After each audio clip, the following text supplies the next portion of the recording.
بسم اللہ الرحمن الرحیم۔ روزے کی حالت میں کسی بھی قسم کی خوشبو سونگھنا یا کسی چیز کی خوشبو سونگھنا اس سے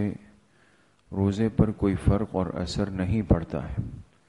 جیسے عام طور پہ رمضان المبارک میں ہم پھل خریدتے ہیں تو بعض لوگوں کی ایک عادت سی ہوتی ہے کہ پھل اٹھاتے ہیں تو اس کو سونگھ لیتے ہیں، تو ایک خوشبو اس کی بھی ہوتی ہے۔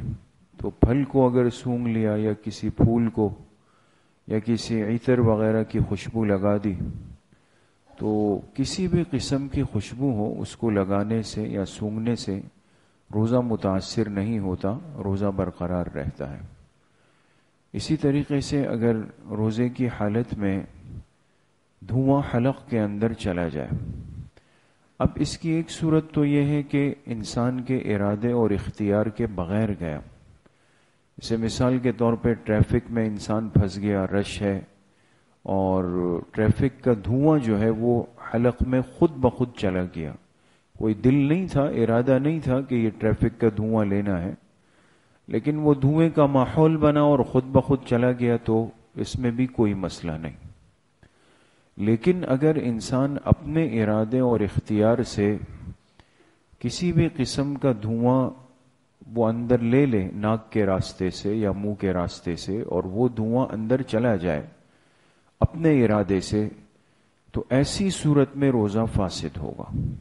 اور پھر بعد میں اس کی قضا کرنی پڑے گی۔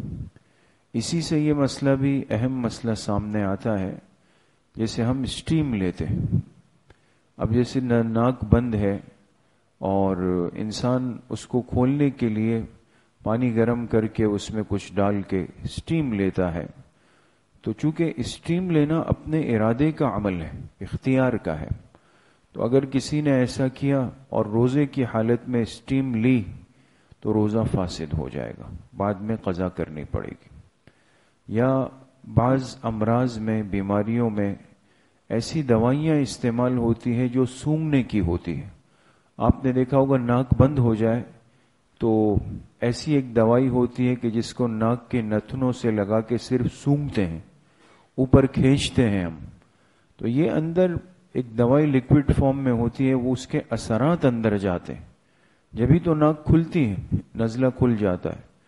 تو لہٰذا اس صورت میں بھی روزہ فاسد ہوگا اور پھر اس کی قضا کرنی پڑے گی۔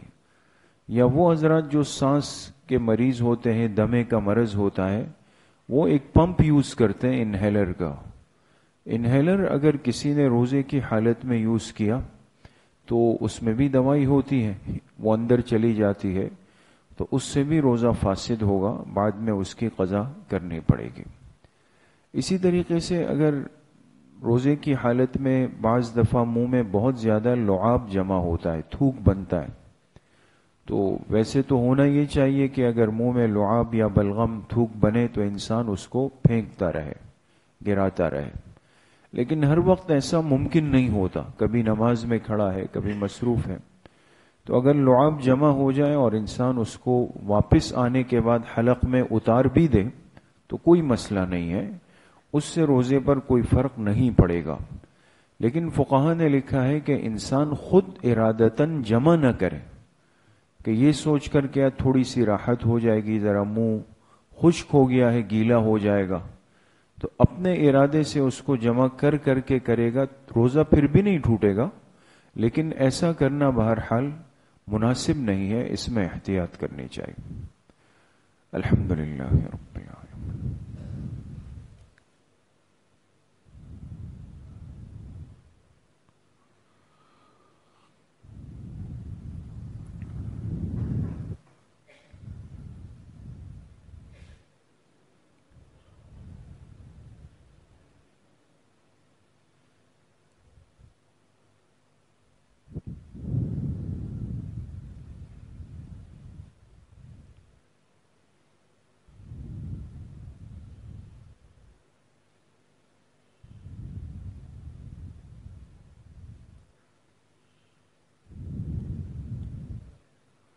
وصلی اللہ وسلم علی نبینا محمد وآلہ واصحابہ اجمعین۔